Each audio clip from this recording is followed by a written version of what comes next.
There is a lot of bacteria growing on the surface of this phone, stuff I don't even want to think about. But this gadget right here will supposedly kill it using UV light. I'm a little skeptical, so what better way to test it out than in a microbiology lab? I have got some new tech here. Supposedly what it does is it acts as a bit of a miniature tanning bed for your mobile phone and kills a lot of the nasty stuff that apparently lives on our phone. You're a man who knows a little bit about bacteria from what I hear, and I kind of want to put this to the test.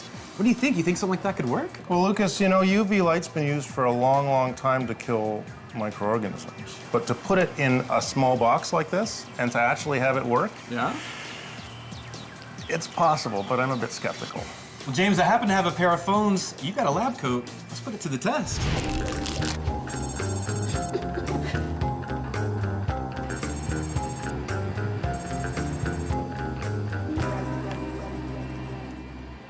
Okay, James, got my samples, put them on the Petri dish, wrapped it up in tin foil to keep it nice and fresh, just like you said. What do we do next? Got to put them in the incubator, grow them out. And then we'll close the door and we'll come back tomorrow. James, I'm back.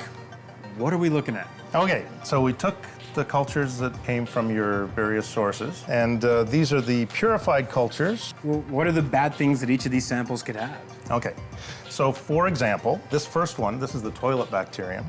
This first one is really closely related to the bacterium that causes hamburger disease. You know what that is?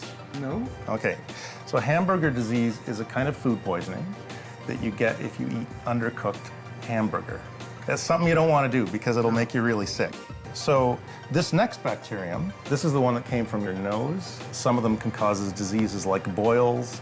There are even some that can cause diseases like flesh-eating disease. So you don't want that either. From my nose? Well, that's where they live. Oh. And then this one, so this is the one that came off of your shoe. It can cause diseases like pneumonias in people in hospitals who are really sick for other reasons. It can cause blood infections and things like that. Was it safe to say that we have these on our phones on the regular basis? Well, we do, and you know, for most people who are in normal, good health, that's okay. But some of the bacteria, you probably don't want those hanging around.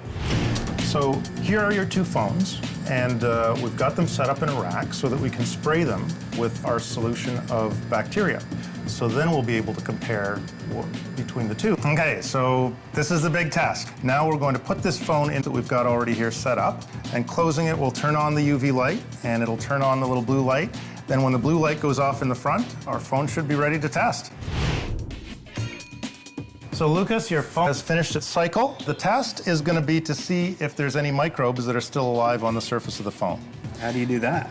Well, we're going to take this Petri dish. Now, in this Petri dish is a medium that will allow the microbes that we put on the phone to grow, if they're still there.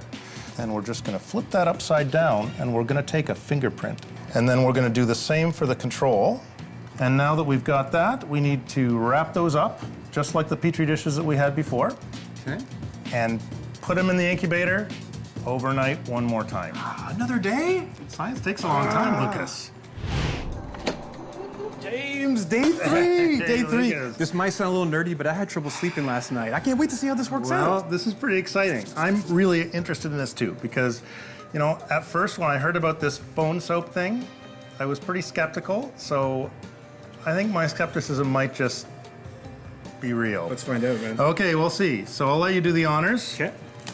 Oh, yeah, so we've got some bacteria there in the control. I see we've got some blue ones from the boot, some red ones from the toilet, and some white ones from the nose. So That's gross. So Yeah, that that's stuff could pretty be gross. living on, that was living on a phone. that's what came from the control phone.